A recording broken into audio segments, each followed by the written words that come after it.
Welcome back, everybody. We are now on show episode 32. You want a piece of me? I like that. So these are very good socks. Oh, here it is. Here's where they say it. Yeah. See it? So we're back with Justin. As you can see, Holly is not here this evening. And Justin's got in his little nest his little cocktail. Me, I have my little tea. And I'm all buckled in, and I am ready for you to deliver the goods. Okay. So let's go. Today, we have a theme of... You got me worried. Money. Money. Okay. Well, that's Money. It's certainly better than the curveball he was throwing at me earlier.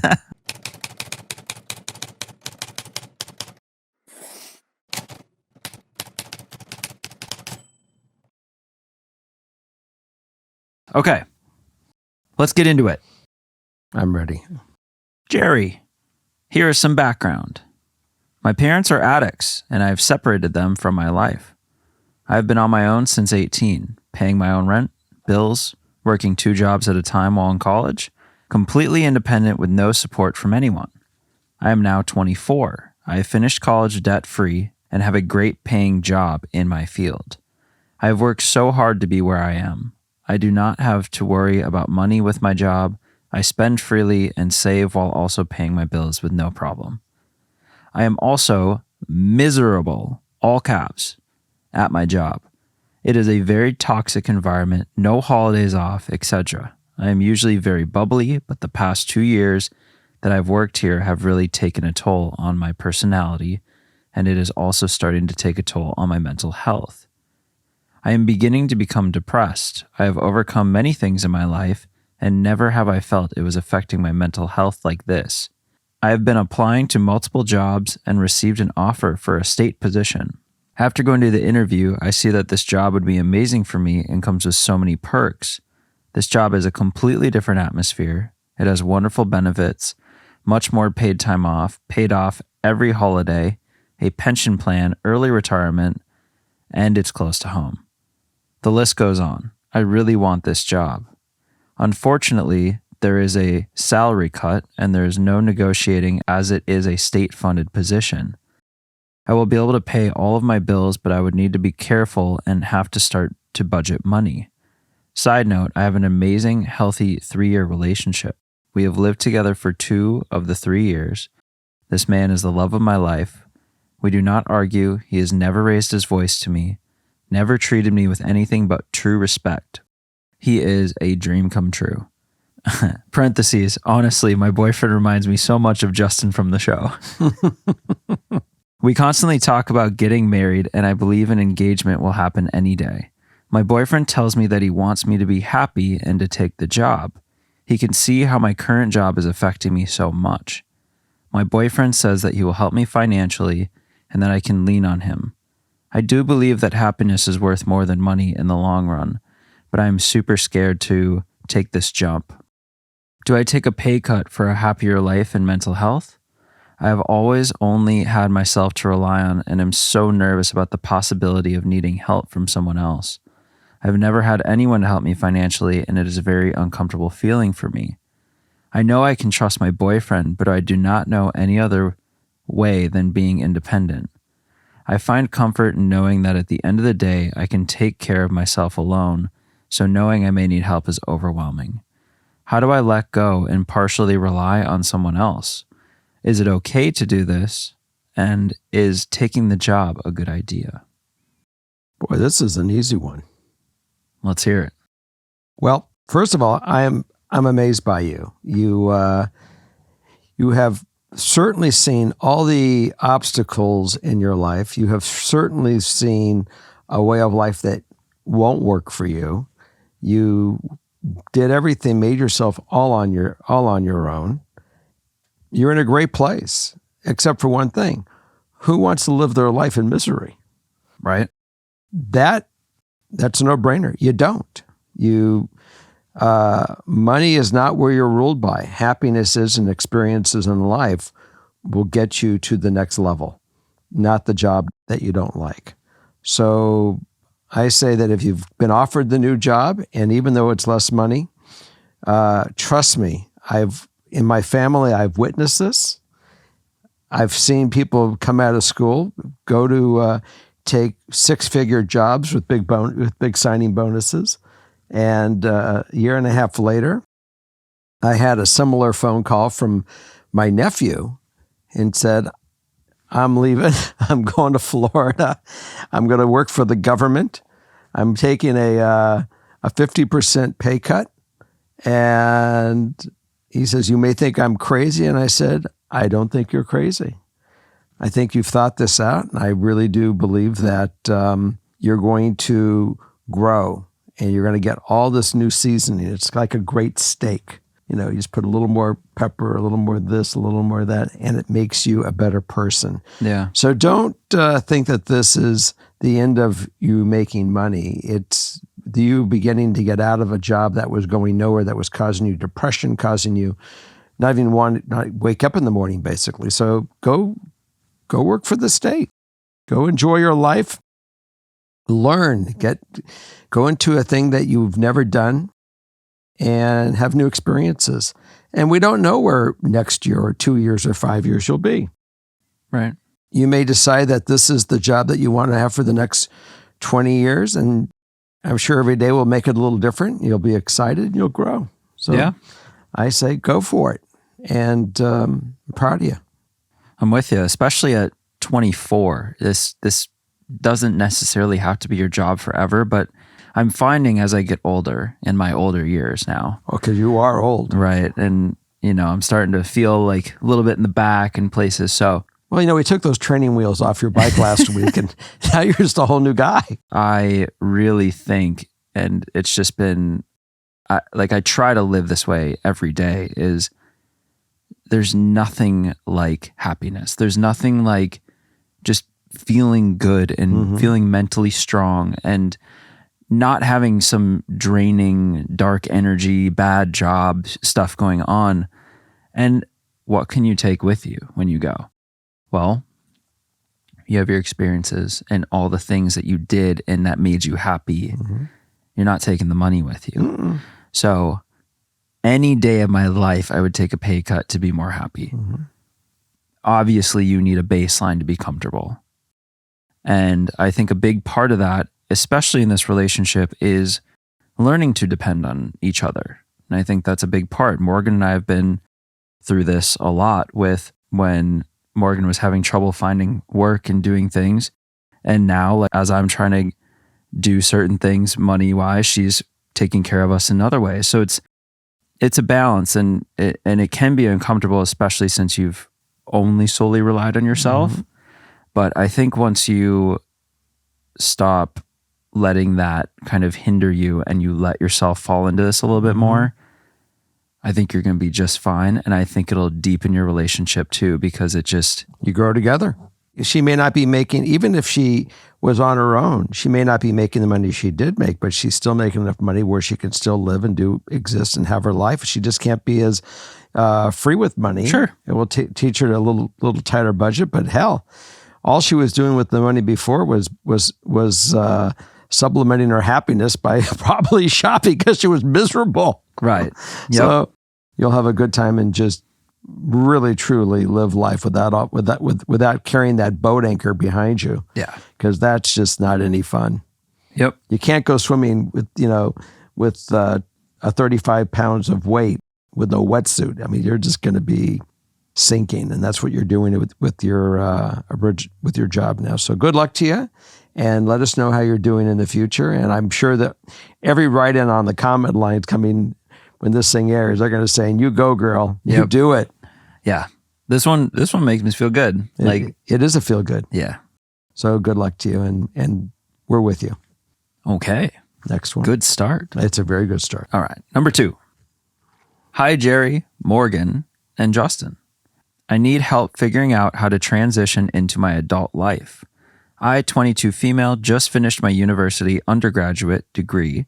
I'm currently living at home with my parents, but we do not have a very good relationship. I was planning on moving out this fall, so September 2022, but decided to take a year off school to work before entering my master's degree. Because of this, I am not moving out of the city I am currently living in. My master's program is in another city, so it was easy to reason why I had to move out. The issue is I cannot figure out if moving out is realistic or not. I hate living at home and it is not really ideal in my life, but moving out is a lot of money and it is helpful sometimes to have my parents help me with my dog. I do shift work at a group home for troubled youth, and sometimes I just need a day of doing nothing to breathe, and I can never get that at home. What do I do? Do I suck it up for another year and live at home to save money? Or do I move out and deal with money as I move forward? Any advice would help greatly. Well, unfortunately, we can't have a discussion with her. But if we were to have a discussion with her, I would ask you this: what is the root of the issues you're having at home with your parents? Where is the conflict? And let's just, for argument's sake, let's just say that you have a discussion with them and find out really where their frustration is if you don't already know. I'm sure you already know their frustration, and we may not be hearing it. I do think that if nothing can be solved, obviously, with your parents and living in this environment of toxicity, that apparently it sounds like you're making some money on this year off. So if you're making money on this year off, and you may have to maybe get a second job, if that's the case, I'm sure you can find a roommate and move in with a roommate. That relieves the pressure from your parents. Yes, you are going to feel a little extra squeeze because now you got, put on those big girl pants and you got responsibility to go, do what you got to do to survive and live. And that's, welcome to the world. We all have to battle it. Yeah. And there's nothing wrong with getting up and going to work. And I kind of feel that your work is very stressful only because of the emotional drain that it puts on you. If this is what your job is going to be with your master program, I think you also have to identify if this is a function that you could really do all your life. Because if it's draining the sugar pile doing this kind of work, and this is what it's going to be, you got to think twice, because you got to replenish that sugar pile. You got to get joy from your work, at least where it's rewarding, where you don't feel the constant depletion. And it may be rewarding. It just might be, it just might be harder to kind of take that time off and relax and get a day to yourself when you live at home. I think that's again having a conversation with your parents, so they're on track with you. Yeah. I'm the parent that says I'm there to do whatever you have to do. In the reality that your parents are like me, where they want to help you and they want to, but they're also looking for some respect back from you to them.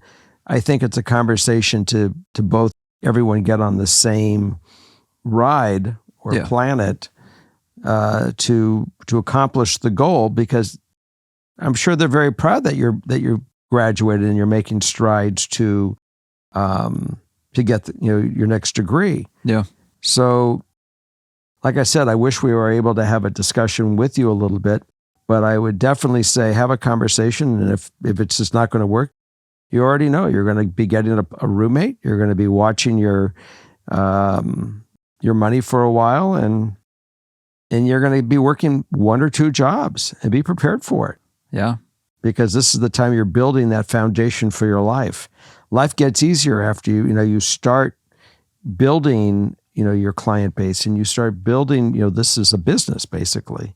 Yeah. I'm realizing I should have read this as part of the main story, but just some additional info here. Okay. I make around $3,000 a month, and rent would be about $1,000. I live in a small city in Canada, so rent's a lot cheaper than where you are from. Yeah. My relationship with my parents has never been good. My mom and I fight a ton, but me and my dad are pretty good. He has just stopped getting involved, so it's harder now. I'll have to move out no matter what in September of 2023, as I deferred my master's program to then. So if I do stay living with my parents, it will only be 14 months. But at the same time, I have wanted to move out since I was 16. I have almost no savings as I had to pay all my tuition, but I've paid off most of my debt already and have a steady income where I can pick up a lot of shifts. I think you know the answer to this one, and only because your mother's and your relationship is so strained. And I don't know where her issue is. I mean, sometimes we don't know what makes our parents trigger, and not everybody is, has their balance. And there's obviously something toxic going on between you and your mom. And if you can't figure it out, then the healthy thing to do is blast. Yeah. Get out of there and go get a roommate if you need to. And that will help with the costs, and you'll have a good time. Just make sure if you do get a roommate, someone hopefully that you would know and you could make it work. And I think you'll be okay.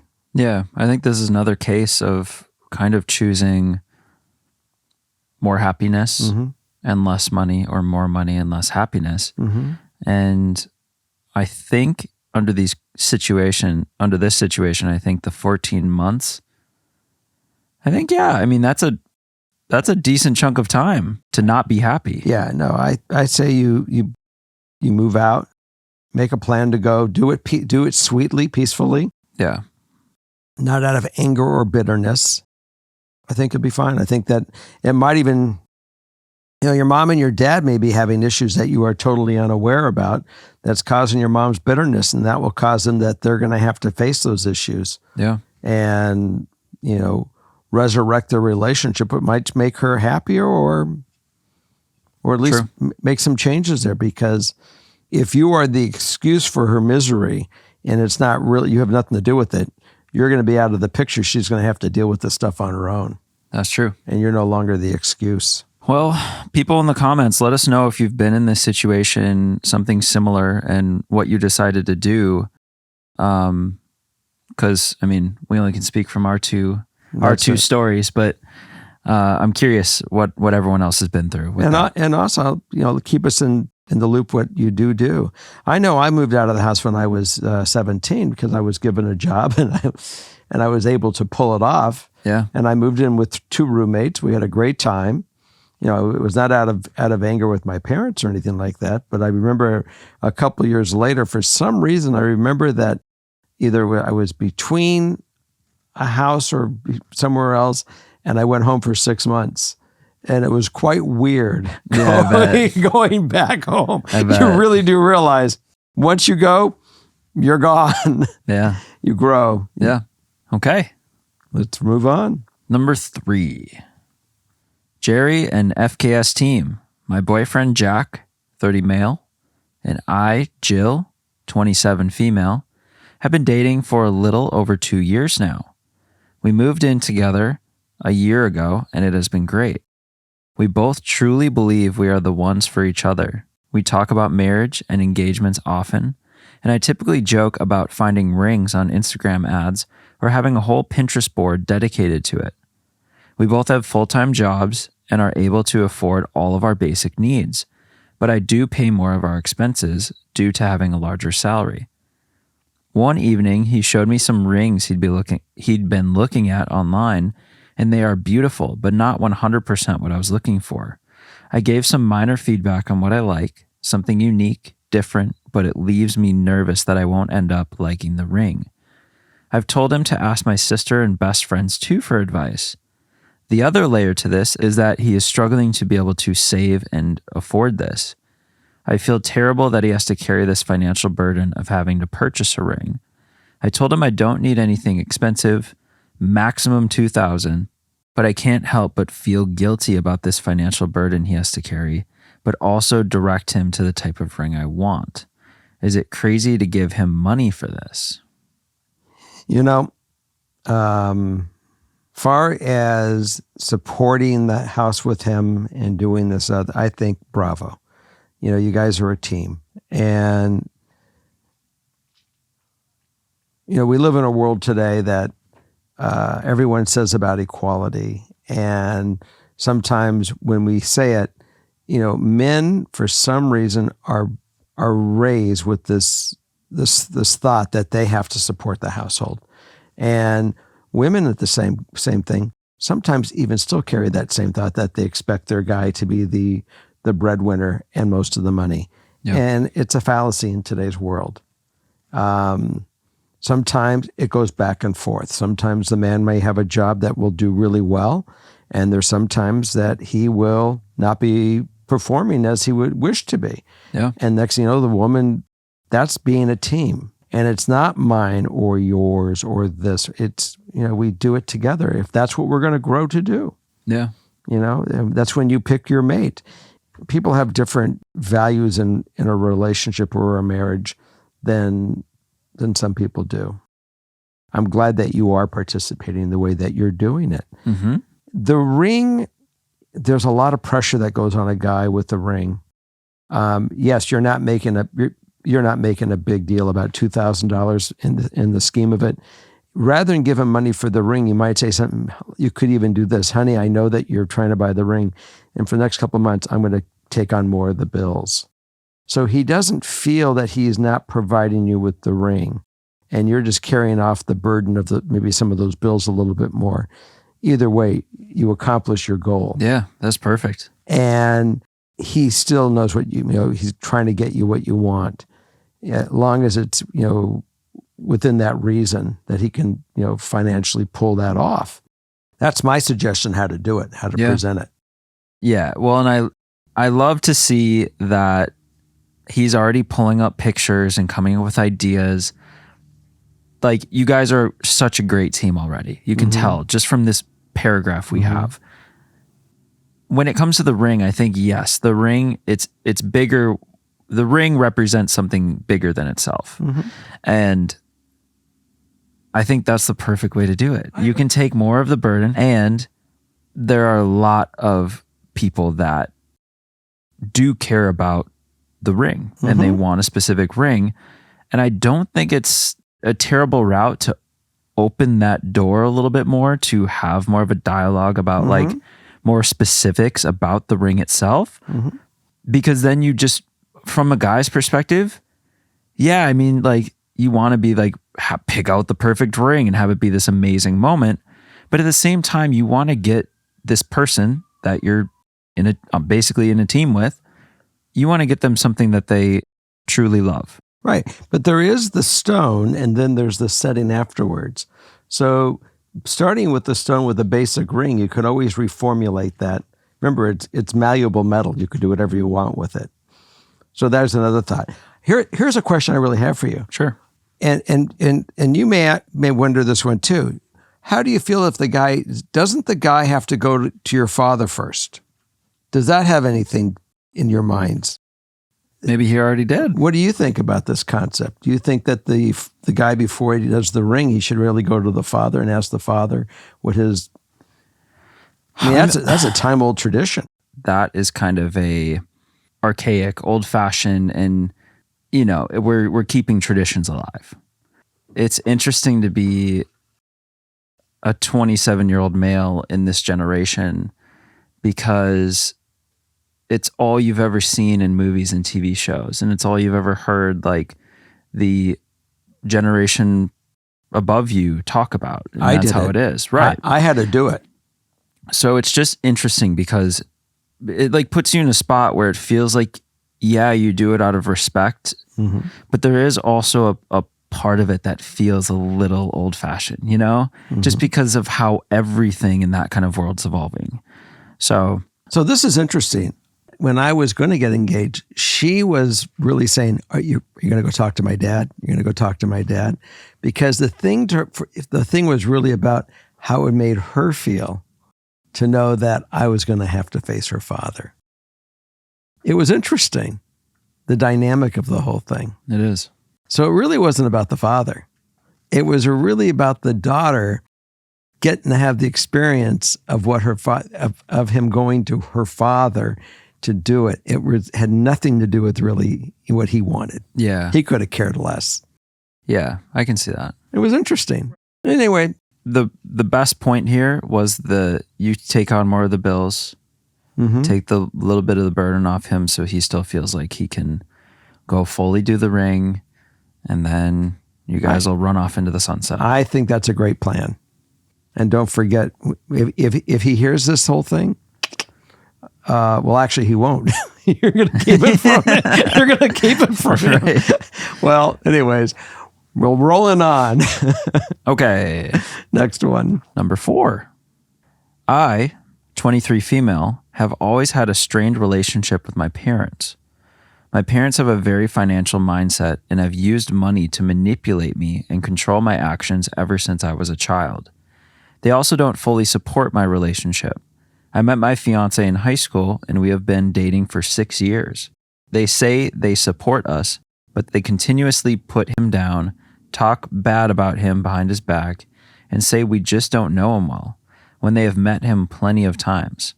My senior year of college, age 22, I decided to move in with my boyfriend, not fiance yet. My parents said that I can't. They are decently religious, to which I responded that I believed it was important to live with someone before committing to a marriage. Their response was to fully financially cut me off before my senior year of college.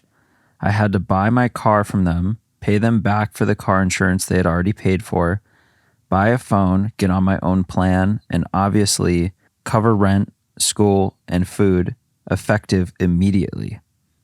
On top of this, they decided to not help us move into the new apartment, and they said they'd never visit a place we lived in together. So they never once visited our first apartment. My last year of college was so stressful, full of work, fear of going homeless if I couldn't make rent, or knowing I could go broke if I failed a class and had to go another semester. On top of this, my parents are shit-talking me and my decisions to my siblings and my other relatives. However, I'm not sure why I didn't cut them out of my life. I think it was the fear of losing connection with my younger siblings. When my boyfriend proposed, my mother could only focus on the fact that she wasn't there to see it, and that it's not the type of proposal she would have wanted. It was literally on a beach and was gorgeous. And although my parents didn't seem supportive, they have offered a big sum of money to help with the wedding. That's my issue. I don't want to get into a situation where I'm being controlled by their money again. I feel I should turn down the money, but it's very hard to turn it down, especially when we are so poor and it would help so much. I need some fatherly advice on this whole situation. Well, there's no doubt in my mind that some parents believe money is control, and money is gift. A gift comes with no prerequisite. I mean, we call in our family the piss on it rule. You're going to give me something, give it to me on the piss on it rule. If you're not giving it with the piss on it rule, don't give it to me. And what that really means is that if I decide to go lift my leg on it, you can't say a thing about it. Yeah. If I decide to take the gift and go do something different with it, that's my choice. There's no bullets behind the gift. Sure. You got to be clear with your parents on your feeling. Now, I will tell you one thing. I am proud of some of these young adults that are growing up very quickly, and they're taking the responsibility. They're doing things on their own, and they don't need anybody because they are flying. Yep. Sometimes it's a parent's job to teach their kids how to fly. And sometimes it's difficult to make them go on their own and do some of this stuff. But when you finally do it, trust me, parents feel a weight off their shoulder, not because the fact that they don't want to give you money. Because I know that when I have it, I want to give it to my kids. When I don't have it, it's a struggle. But I know one thing about all my kids. They're all going to make it when I die. I could die tomorrow, and I know that my kids are in great shape. And that, to me, makes me feel absolute relief. Okay. Because we're in a tough world today. Yep. And it gets tougher every day. And they're flying, each one of them. I got 3, and they're all doing fantastic. So that all said, you need to have a conversation with your mom and dad and say, I understand, your reluctance with this whole thing in the beginning because it didn't come under, your lifestyle. Right. but I am a different person than you. I'm a good person. I'm not a bad person. I'm not out stealing. I'm not out doing this. I'm not pulling guns on people. I'm not shooting up the world. I'm just trying to decide that the man that I'm going to be making my life with is really the guy I'm going to have as my partner, and do this and see how we react together under the same roof, under the world of stress. And we've had it. We've lived stress and we've made it, and we're growing and we're going forward. Mm-hmm. And I would love to be able to have a wedding. But if you write a check for this, bear in mind, we're taking your gift, but there's no control here. And if your gift comes with a rubber band, meaning that you're going to pull it back, I mean, let's talk about trust. You bought me a car. I didn't have to worry about it. Next thing I know is I got to write a check to pay you back for the car. I got to pay you back for insurance because you got pissed off. Yep. That's not a lot of trust. So let's be clear about the rubber band effect. Yes. And let's be clear about the piss on it rule. Because I want to do the best job I can to do everything the way that I want to. And if you have a suggestion on something that I should do, by all means, Mom, I want to hear your suggestion. Dad, I want to hear your suggestion. Yeah. But you only have to give me the suggestion once and then let it go. Let's see what I do with it. Either I'm going to use it or I'm not going to use it. And I don't want to not use it because I'm rebelling, because you keep pounding me on it. So this is about all of us understanding the rules before we get involved with it. Yeah. And I think that's the way you should do it. And that's the way I'd approach it. Yeah, because I think, you just hope that the money doesn't give the parents an all-access card to control the entire wedding. You're going to stop wedding. that right in the beginning. Right. We're putting a cap on that right now. That's just not going to happen. Well, and she says in the additional info, let the record show that I am seeking therapy to set boundaries with my parents. There it is. Look at that. But I still think it's super helpful to hear a father's advice because I haven't been able to receive that for quite a while. Well, I'm here for you. You can get a father's advice anytime you need it. But yeah, I think, it's pretty rough just to have, parents try and cut you down so quick like that. I understand when you kind of need to financially move on and start flying. But the way that this all went down was just not cool. So yes, it needs to be very clear going into this, because you really shouldn't have to turn this down. Mm-mm. You want to go have this amazing day and do it right. And also, trust me, they want to be a part of it too. It means a lot to them. But you got to just set the understanding of what this really is. Yeah. And I think once you do that, this is going to help you guys go forward. And I'm sure your therapist, if you play this for your therapist, I think they'll see the same thing, that you set that boundary, exactly what it is, especially as you said, we're going for boundaries. Right. I know. And as I was reading this, it literally popped into my head that all of a sudden they offered a big sum of money to help with the wedding. I'm like, okay, where did this whole thing flip? Where all of a sudden are they supporting now? Or is it like you're saying here, just another way to come in and start manipulating this? Two things. First of all, they're delighted she's getting married and she won't be in sin. Remember, they're religious. They're worried about the spiritual health of their child. There's all this other stuff going on here. So there's different dynamics. But at the end of the day, they still want to be they want to see their daughter have a wonderful wedding. It's not always out of evil. It's just that they are controlling parents. They're taking care of their kid and they're watching over, and they don't know how to ease up a little bit sometimes. Yeah. It's different, some parents than to other parents. I remember, and I'm going to tell a quick story. Morgan was 4 years old going to school. She loved going. We went to another school. She hated it. She didn't want to go to school. She was 5. And I went to the school and she said, I don't want to go. I don't want to go. I don't want to go. And I walked in and said, "What's going on?" And they said, "She just has to learn, to listen, or she has to learn to be obedient," or something like whatever the word they were using. And I looked at it and I said, "Sorry, my daughter is very bright. She knows when she likes to go somewhere, and she knows." And it turned out Morgan said that they were mean to her. And there was, about nap time, and Morgan would have to go to the bathroom. They wouldn't let her go to the bathroom, and they caused her issues. And so there was something clearly going on that I felt it in 2 seconds, and I said, "She's out of here." And I walked out, and they looked at me like I was a horrible father. I was being led by the tail that wagged the dog. and I said, "That's not the case. My daughter is plenty smart." And I've always trusted Morgan and knew that, generally she made good decisions. Now, that wasn't always the truth. I mean, she had 16, she mixed up with kids with, I found alcohol in her car. But, beside that, a couple little, indiscretions where I went a little ballistic, I let her make her own choices. And some parents have a tough time with that. Yeah. So this one, we need an update. But we have to move on. Okay, let's go. Moving right along. I'm here. Train's not stopping. Okay.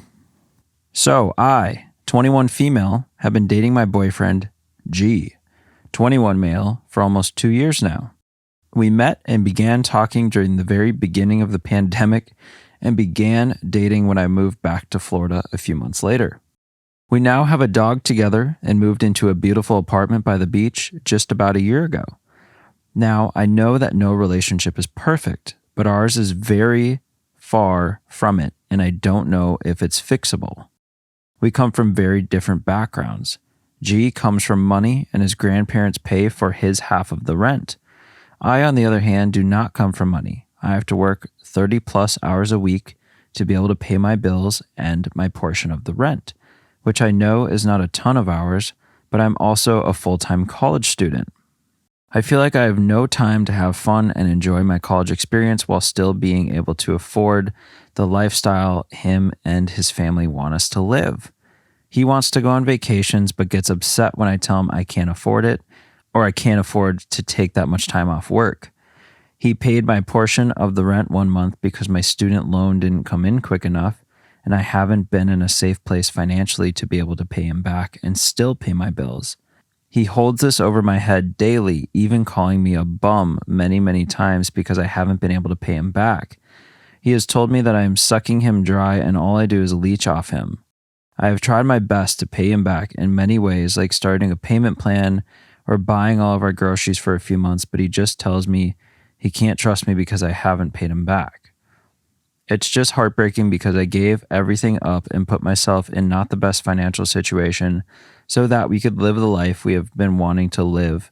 And now I feel like he is not the person I thought he was, and I'm not even sure if I love him anymore.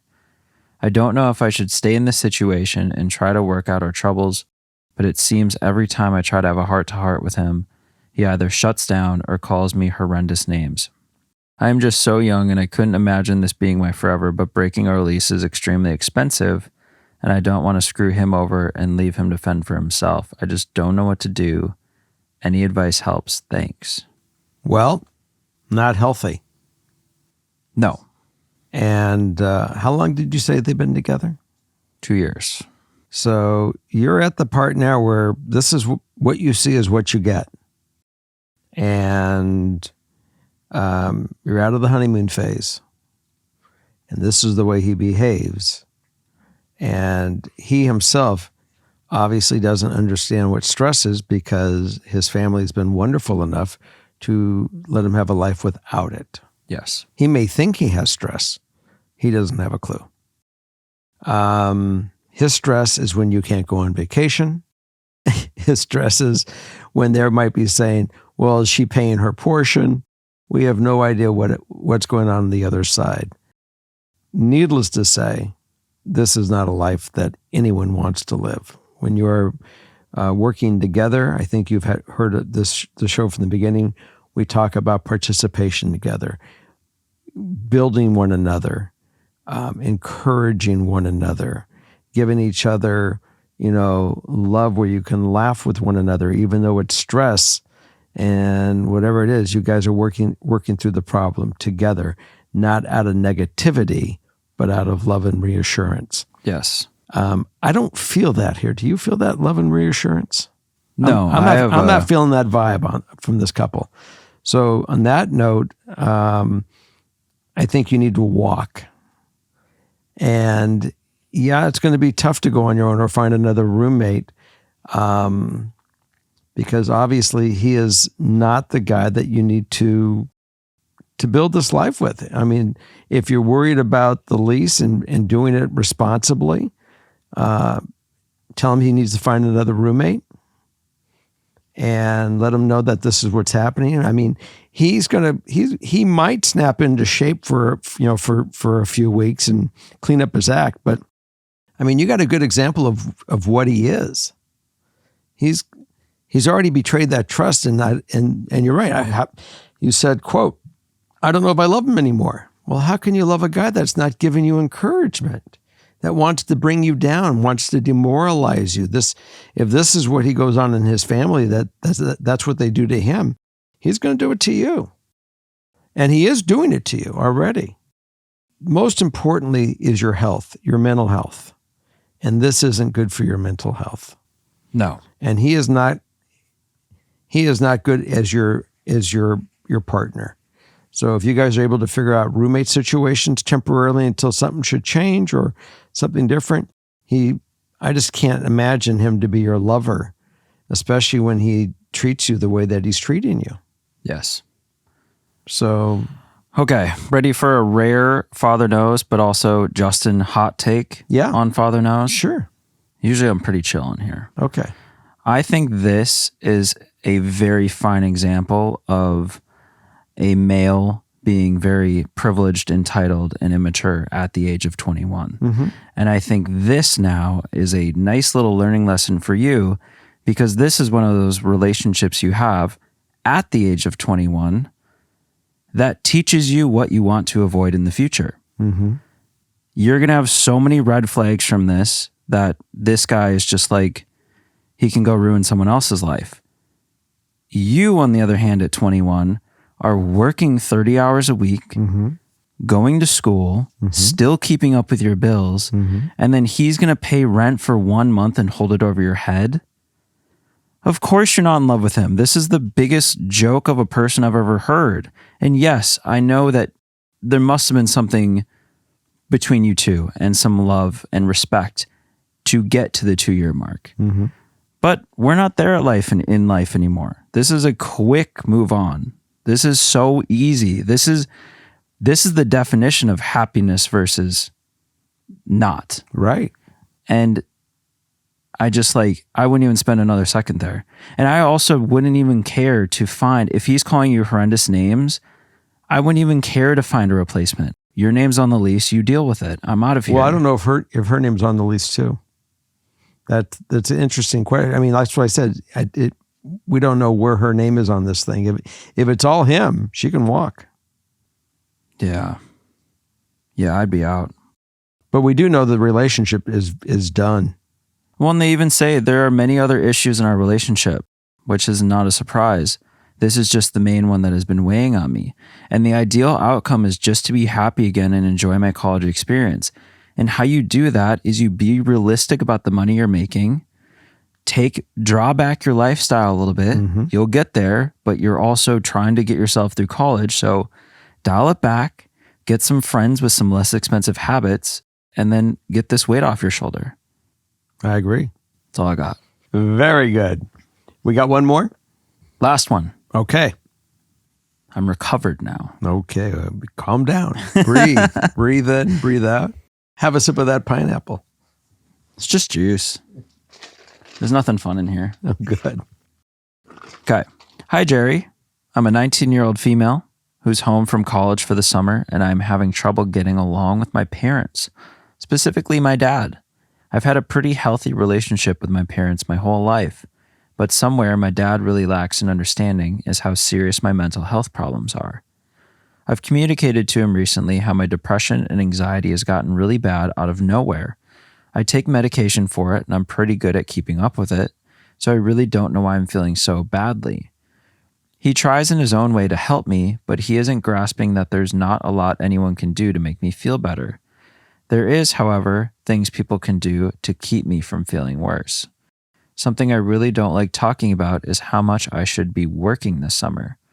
I have 2 jobs that I work 6 days a week, plus a babysitting and princess performing gig for children's parties as side hustles.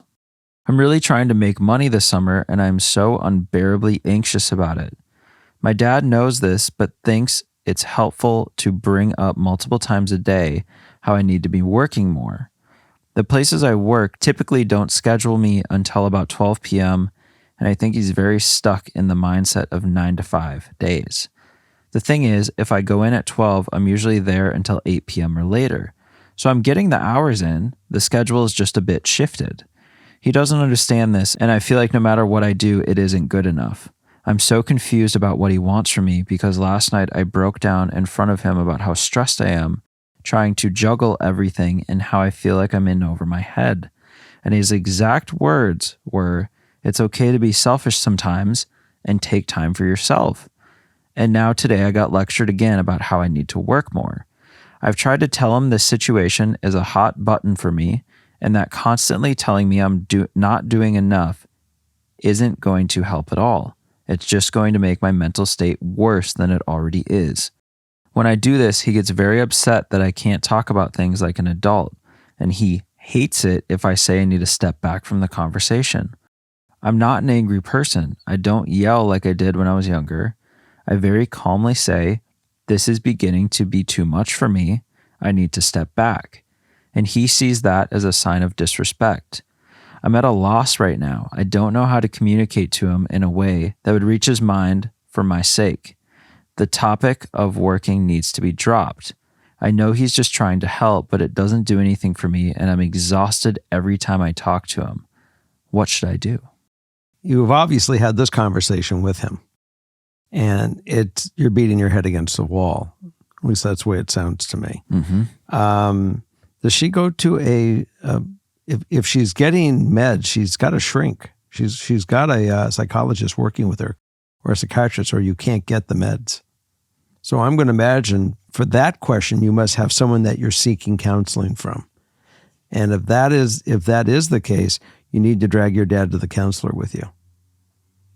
And you have to have the counselor along with yourself in a conversation with your dad, explain what's going on, because it's not making you healthier. It's making you,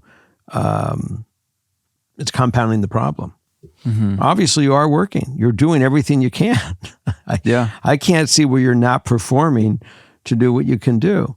He is being, it sounds like, irrational, where he says, take time, go find your time for yourself, relax, breathe. And then 10 minutes later, he's all over you, putting pressure on you. Yeah. How can you function normally like that? Right. So if you're not seeing a counselor, I don't know how you're getting the meds.